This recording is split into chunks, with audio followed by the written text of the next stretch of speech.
Bonjour les amis, aujourd'hui nous allons partager sur Dieu veut restaurer ta vie.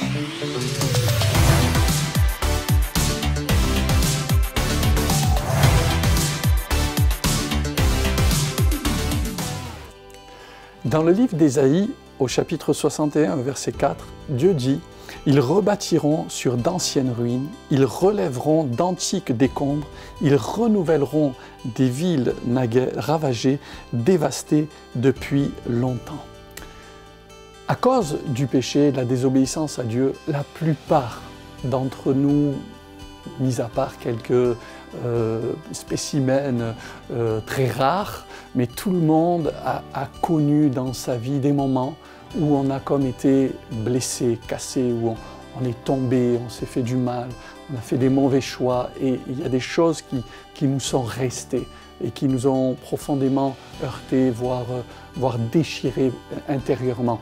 Je me rappelle quand j'étais enfant, nous étions en colonie, on excitait les chevaux, et les moniteurs disaient « Faites pas trop de bruit, vous allez exciter les chevaux » et un cheval énervé peut s'emballer. Et ce qui devait arriver arriva, les chevaux se sont emballés, on a tous fini éclopés, blessés, etc. C'est un peu l'image de la vie. Parfois, on n'écoute pas, on ne fait pas ce qu'on aurait dû faire.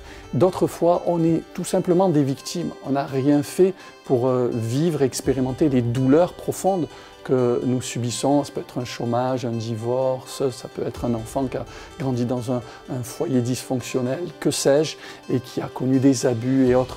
Mais Dieu, la bonne nouvelle, c'est que Dieu est véritablement le Dieu de la restauration. Et je crois qu'aujourd'hui, Dieu va te restaurer. Et voici 3 choses que Dieu veut restaurer dans notre vie. La première des choses que Dieu veut restaurer, c'est notre estime de nous-mêmes, l'estime de soi. Beaucoup de gens se dénigrent, se dévalorisent, pensent qu'ils sont sans valeur, alors que pour Dieu, nous sommes d'une valeur inestimable.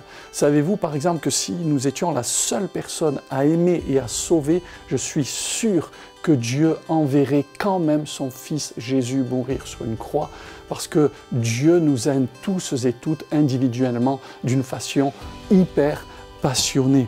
Le psaume 139, David dira dans le psaume 139 au verset 14 « Je te loue de ce que je suis une créature si merveilleuse, tes œuvres sont admirables et mon âme le reconnaît bien. » Beaucoup de gens ne peuvent pas dire honnêtement cela en se regardant dans le miroir « Je te loue de ce que je suis une créature si merveilleuse ». Au-delà, bien entendu, de l'aspect extérieur, de l'aspect physique, je ne crois pas que c'était le physique ici que David était en train d'indiquer, mais il parlait de son être globalement et de sa vie qui appartenait au Seigneur, et il reconnaissait la valeur de sa vie, de son âme. Mon âme le reconnaît bien. Il y a des personnes comme Méphibosheth qui était un descendant de Saül, le fils de Jonathan, qui dans son enfance, Méphibosheth est un garçon qui a été laissé tomber lors de la mort de Saül. La nourrice, à l'annonce de sa mort, est partie précipitamment et elle a laissé tomber par terre. Et la Bible dit que ce garçon, et à partir de ce jour-là, est devenu boiteux, il a été handicapé. Des années plus tard, David voulait faire du bien à des personnes de la maison de Saül, un homme sans rancune, un homme sans cœur mauvais, bien entendu, un cœur de pardon. Et il va dire, reste-t-il quelqu'un dans la maison de Saül pour que je lui fasse du bien? Et on va lui parler de ce Méphibosheth, de ce garçon, de ce fils de Jonathan qui avait été laissé tomber dans l'enfance.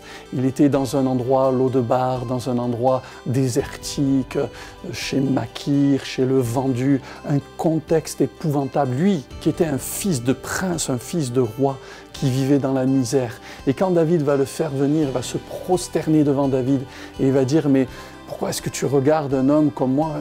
Il se sentait comme un chien, il se sentait comme un homme de rien. Et David lui dira « Ne crains pas, je veux te faire du bien. » Et David va restaurer cet homme. Et la Bible dit qu'il va même le hisser jusqu'à sa table royale. Et chaque jour, David va prendre soin de lui. David va le restaurer finalement dans l'estime de soi. Et cet homme, Méphibosheth, va être renouvelé dans son identité. C'est la deuxième chose que j'aimerais voir avec vous.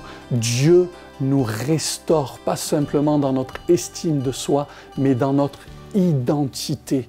Beaucoup de gens ne savent plus qui ils sont. Ils sont dépersonnalisés, on est dans une société de chiffres, de numéros, et pourtant, nous avons une identité propre. Savez-vous que, par exemple, notre empreinte est unique? Nous sommes tous des êtres humains et pourtant nous avons tous une identité propre, une marque spécifique. Il n'y a personne qui est exactement comme vous. Dans le royaume de Dieu, les clones n'existent pas. Nous sommes tous différents et Dieu a confié à chacun d'entre nous des dons, des talents, un appel, une destinée très personnelle et particulière qui est en lien directement avec notre identité personnelle.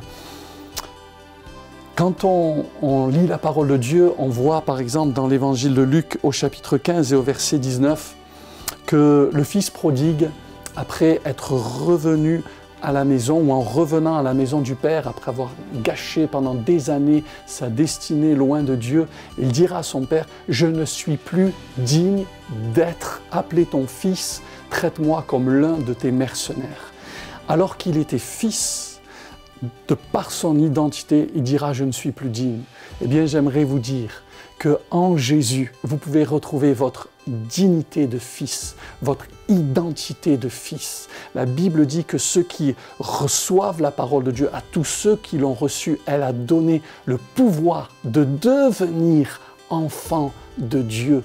Dieu ne t'a pas appelé à être un esclave, à être un mercenaire, à manger de la mauvaise nourriture ou je ne sais quoi. Dieu t'a appelé à être un fils. Tu es un fils de Dieu et ça, c'est ton identité quand tu vis dans la présence du Seigneur. Alléluia. Et Dieu veut restaurer ton estime de soi. Dieu veut restaurer ton identité. Et troisièmement, Dieu veut restaurer ce que j'appellerais l'intimité avec Dieu, ton intimité. Nous avons été créés par Dieu et pour Dieu. L'homme sans relation avec Dieu sera toujours vide, sera toujours absent, sera toujours perdu, égaré. L'homme a désespérément besoin d'intimité avec Dieu. Pascal disait qu'il y a dans le cœur de l'homme un vide qui a la forme de Dieu. Et tant que nous n'avons pas retrouvé, non pas une religion, une pratique de commandement sans s'arrêter, mais Dieu a le désir d'avoir avec nous une relation personnelle. C'est pour ça qu'il est dit dans le livre de l'Apocalypse au chapitre 3 et au verset 20 que Jésus se tient à la porte et il frappe. Et si quelqu'un entend sa voix, il ouvrira, et qu'il ouvre, Jésus entrera, il soupera avec lui et nous avec lui. Jésus désire vraiment que nous ayons une bonne intimité au quotidien avec lui. C'est possible de parler avec Dieu, d'être guidé par Dieu, d'être aimé de Dieu, d'entendre le Seigneur nous parler, nous diriger au quotidien et d'avoir une relation et de le laisser conduire notre vie.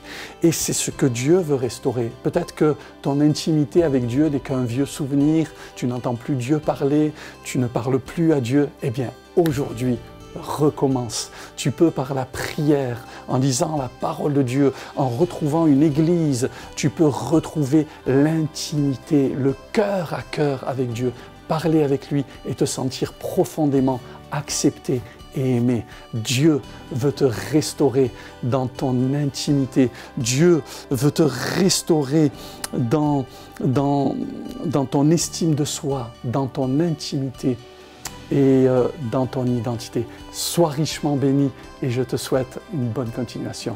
Bye bye. Merci d'avoir regardé cette vidéo. N'hésitez pas à liker, à commenter, partager et à vous abonner.